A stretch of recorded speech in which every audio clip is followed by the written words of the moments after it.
Hello friends, मेरा नाम राकेश वर्मा और मेरे यूट्यूब चैनल पे आपका स्वागत है। दोस्तों, आज की वीडियो में चर्चा करेंगे मध्य प्रदेश के प्राकृतिक विभाग या भौतिक विभाग से जुड़े महत्वपूर्ण तथ्यों के बारे में और उनकी ऐतिहासिकता के बारे में भी हम चर्चा करेंगे। तो चलिए वीडियो शुरू करते हैं। दोस्तों, मध्य प्रदेश के प्राकृतिक विभाग या भौतिक विभाग। तो भौतिक संरचना की दृष्टि से मध्य प्रदेश को निम्न प्रदेशों व उप प्रदेशों में बांटा जा सकता है। इनको मुख्यतः 3 भागों में बांटा है। पहला मध्य उच्च प्रदेश, दूसरा है सतपुड़ा मैकल श्रेणी और तीसरा है पूर्वी पठार, जिसको बघेलखंड पठार भी कहते हैं। अब पहला जो मध्य उच्च प्रदेश है उसको अन्य भागों में बांटा है, जैसे मध्य भारत का पठार, बुंदेलखंड का पठार, मालवा पठार, रीवा पन्ना पठार और नर्मदा सोन घाटी। तो दोस्तों, अब इन पठारों को हम बारी बारी से जानेंगे और इनकी ऐतिहासिकता के बारे में भी जानेंगे। तो प्रदेश के जो प्राकृतिक विभाग हैं वो निम्नानुसार हैं। तो सबसे पहले बात करते हैं विंध्य कागारी प्रदेश। तो मध्य प्रदेश के मध्य उत्तर में 23 डिग्री 10 मिनट से 25 डिग्री 12 मिनट उत्तरी अक्षांश तथा 78 डिग्री 4 मिनट से 82 डिग्री 48 मिनट पूर्वी देशांतर तक यह पठार फैला हुआ है, जिसकी ऊंचाई 300 से 600 मीटर है। और क्षेत्रफल देखें इसका तो 31,954.8 वर्ग किलोमीटर है, जो मध्य प्रदेश का 10.37% है। अब इसकी ऐतिहासिकता जाने। विंध्य कागारी प्रदेश में क्या क्या रहा। तो प्रारंभिक ज्ञात वंश हाइहय वंश है, जिसने कलिंजर 249 ईसा पूर्व को राजधानी बनाया था। तत्पश्चात गुप्त वंशियों का शासन रहा। ये जो भवंतियों लिखा है दोस्तों, गलत टाइप हो गया, वंशियों है, गुप्त वंशियों का शासन रहा था।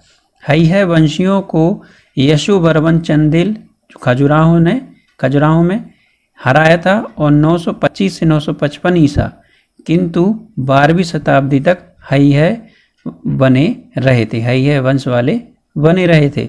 और 14वीं शताब्दी में कलिंजर को बुंदेलों ने जीता व 76 साल बुंदेला पन्ना रियासत के प्रतापी राजा रहे थे। 1948 में विंध्य प्रदेश अस्तित्व में आया था, जिसे 1956 में मध्य प्रदेश में मिलाया गया। विंध्य प्रदेश के महत्वपूर्ण जो मुख्य जिले हैं उनमें रीवा, सतना, पन्ना, दमोह व सागर की रहली तथा बंडा तहसील हैं। यहाँ की मुख्य नदियाँ हैं केन, सोनार, टोंस, बीहड़, ब्योरमा इत्यादि। इस क्षेत्र का जो तापमान होता है वह 42 डिग्री सेल्सियस अधिकतम होता है और 8 डिग्री सेल्सियस न्यूनतम होता है। यहाँ की जो मिट्टियाँ हैं वह लाल मिट्टी है, लाल काली मिट्टी है, मिश्रित लाल पीली मिट्टी है। पोली लग गया दोस्तों, लाल पीली मिट्टी है। उद्योग जो मुख्यतः है यहाँ सीमेंट उद्योग है सतना में, लाख उद्योग है रीवा में। खनिज यहाँ के प्रमुख हैं सतना में चूना उत्पादन व बॉक्साइट। कोरंडम है वह रीवा में होता है, जिप्सम है वह भी रीवा में होता है। हीरा मुख्यतः पन्ना में पाया जाता है, जिले के मझगवां व रमखेड़िया खदान में।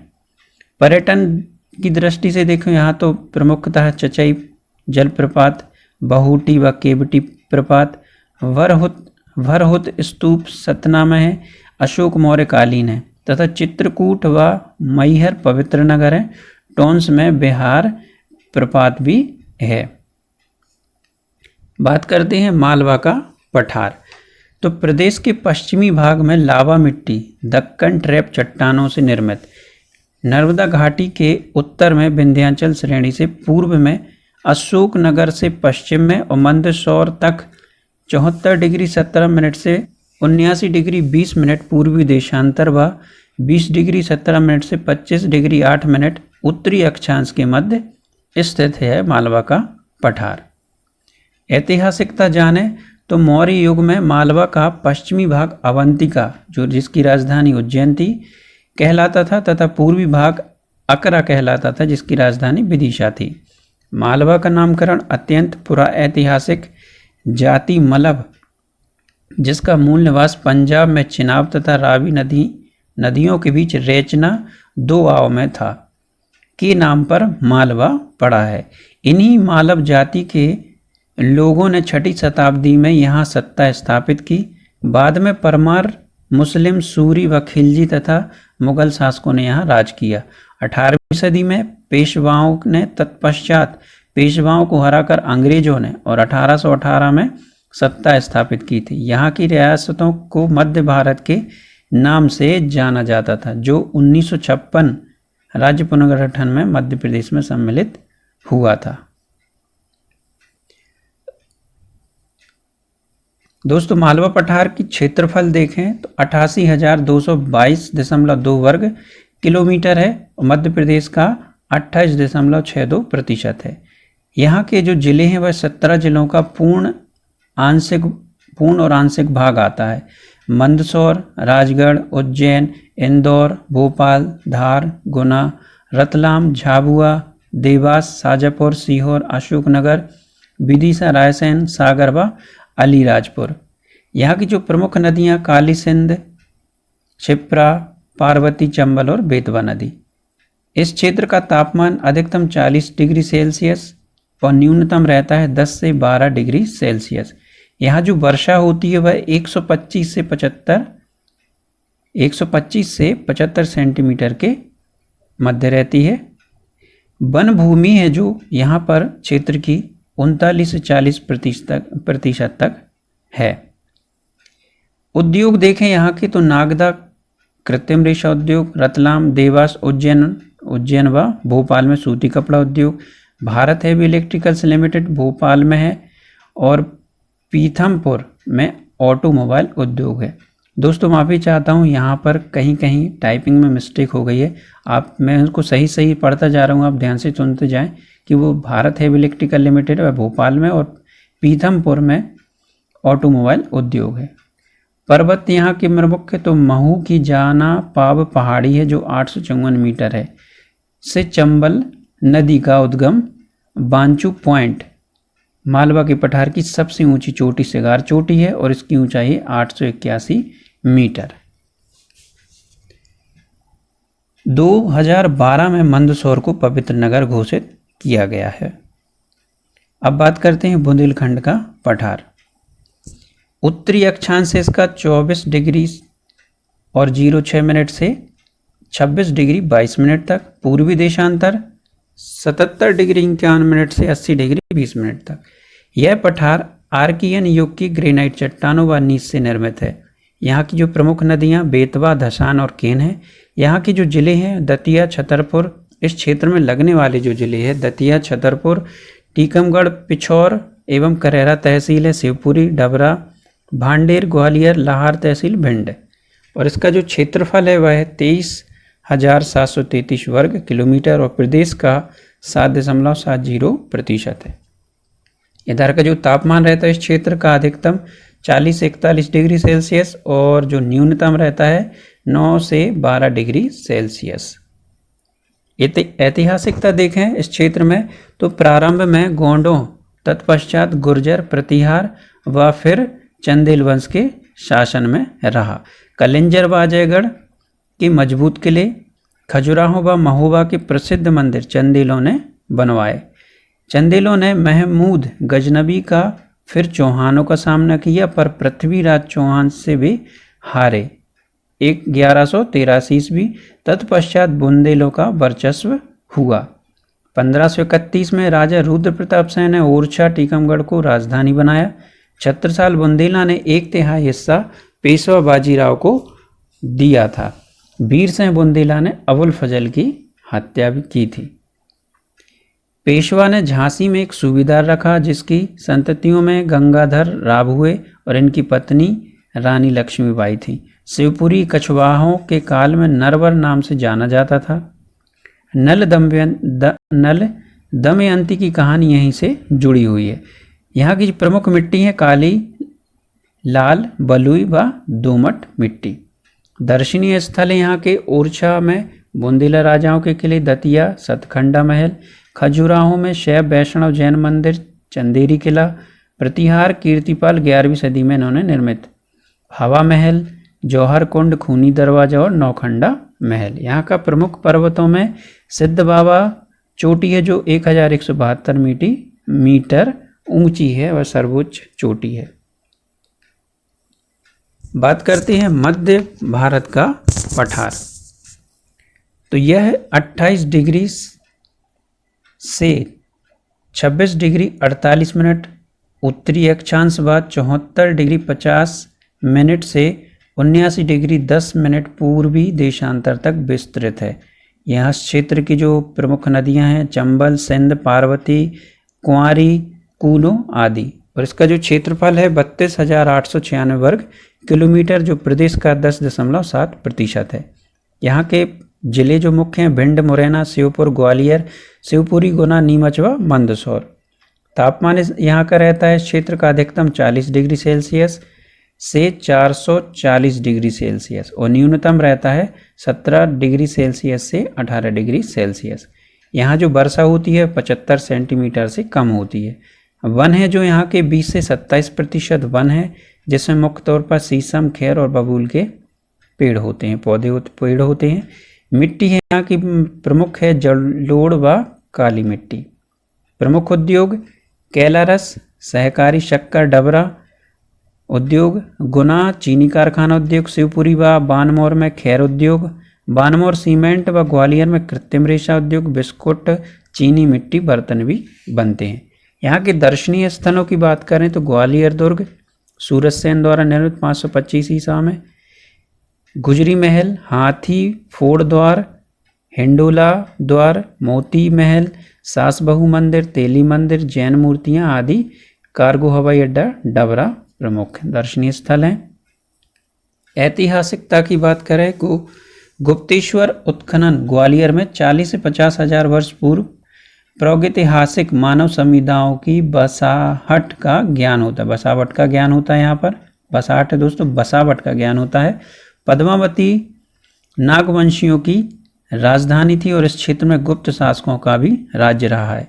ग्वालियर शिलालेख के अनुसार हूण राजा मेहर कुल ने भी यहाँ शासन किया है।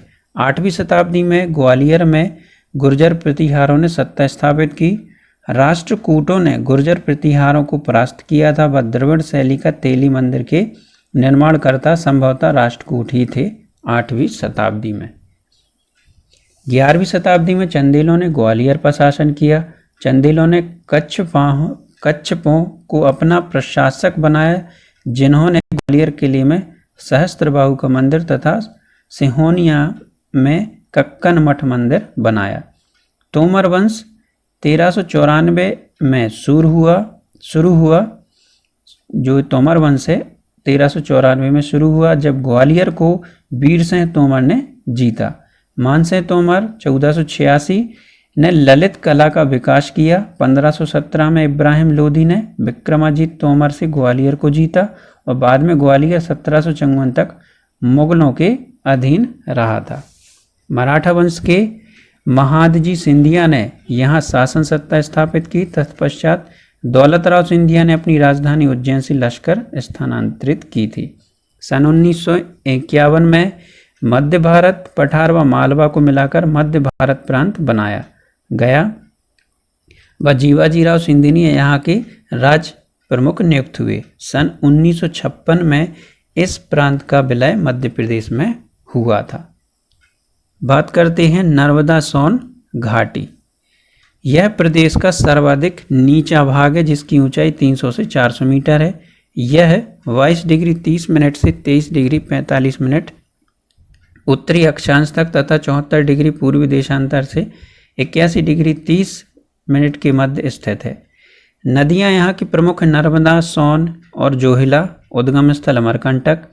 प्रमुख नदी नर्मदा बेसिन का 89.9% भाग मध्य प्रदेश, लगभग 1078 किलोमीटर इसकी लंबाई, और 8.5% भाग गुजरात तथा 2.7% भाग महाराष्ट्र में है। मध्य प्रदेश महाराष्ट्र सीमा पर 32 किलोमीटर तथा महाराष्ट्र गुजरात सीमा पर 40 किलोमीटर बहती है। नर्मदा को ग्रीक विद्वान टॉलमी ने नमोदोस कहा था। इसके अन्य नाम है गुजरात की जीवन रेखा, रेवा, मैकालसुता और सोमू देवी। नर्मदा उद्गम से 8 व 10 किलोमीटर पश्चात कपिल धारा व दुग्ध धारा प्रपात अनूपपुर में बनाती है। जबलपुर के भेड़ा घाट में धुआंधार प्रपात 15 मीटर ऊंचाई बनाती है। नर्मदा बड़बाह के पास 12 मीटर ऊंचे दो प्रपात हैं, एक मनधाता तथा दर्दी बनाती है। दो प्रपात दर्दी और मनधाता। महेश्वर के निकट सहस्त्रधारा प्रपात है 8 मीटर। नर्मदा की सहायक नदियों की बात करें तो दाएं तट से जो नदियां हैं सहायक नदी हिरण, तिंदोनी, वारना, चंद्र, केशर, मान एवं हथनी, और बाएं तट से हैं बंजर, शेर, शक्कर, दूधी, तवा, गंजाल, छोटी तवा, कुंदी देव और गोई।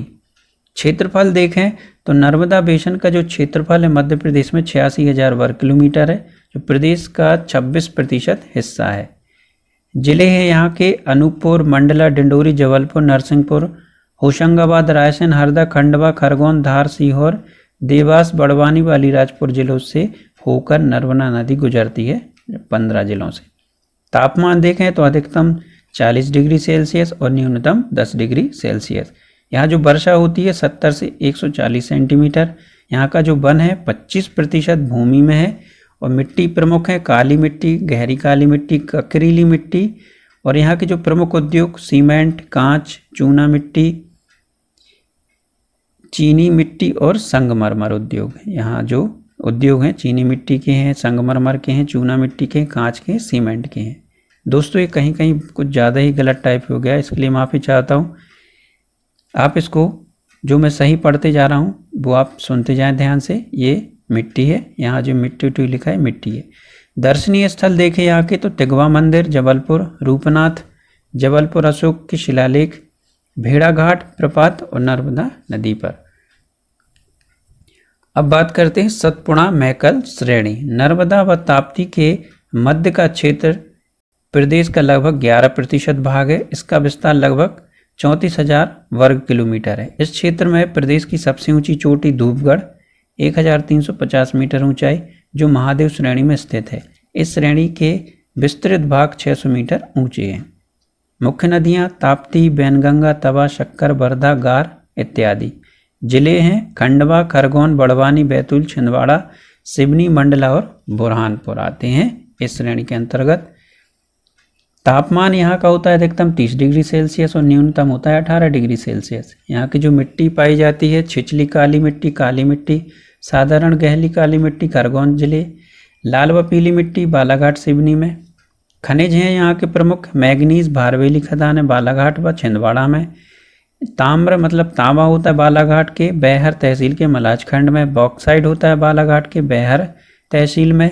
चीनी मिट्टी छिंदवाड़ा, फेल्सपार छिंदवाड़ा, संगमरमर बैतूल सिवनी और छिंदवाड़ा में। कोयला नरसिंहपुर, होशंगाबाद, बैतूल, छिंदवाड़ा, शाहपुर, तवा क्षेत्र जो बैतूल, होशंगाबाद, कान्हन व पेंच घाटी, इन क्षेत्रों में कोयला मिलता है। वन प्रमुख सागौन, बांस और साल के वृक्ष मिलते हैं। उद्योग देखें तो सूत्री वस्त्र उद्योग हैं, कागज कारखाना नेपानगर व खनन उद्योग हैं। दर्शनीय स्थलों में पचमढ़ी हिल स्टेशन है, असीरगढ़ किला बुरहानपुर, बादशाही किला व बीबी की मस्जिद बुरहानपुर में स्थित है। बात करते हैं बघेलखंड का पठार।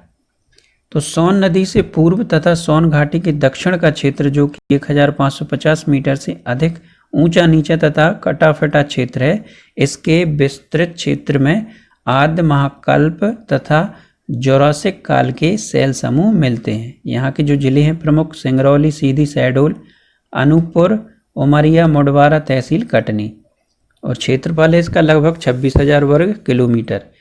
प्रमुख नदियाँ सोन, टोंस, वीहड़, जोहिला। मिट्टी है प्रमुख लाल मिट्टी या बलुई मिट्टी। वन है यहाँ के उष्णकटिबंधीय शुष्क पर्णपाती वन, साल, सागौन, हर्रा, तेंदू। सीमा लगती है जो इसकी सिंगरौली, सीधी, शहडोल, अनूपपुर, बालाघाट, छत्तीसगढ़ से स्पर्श होती है।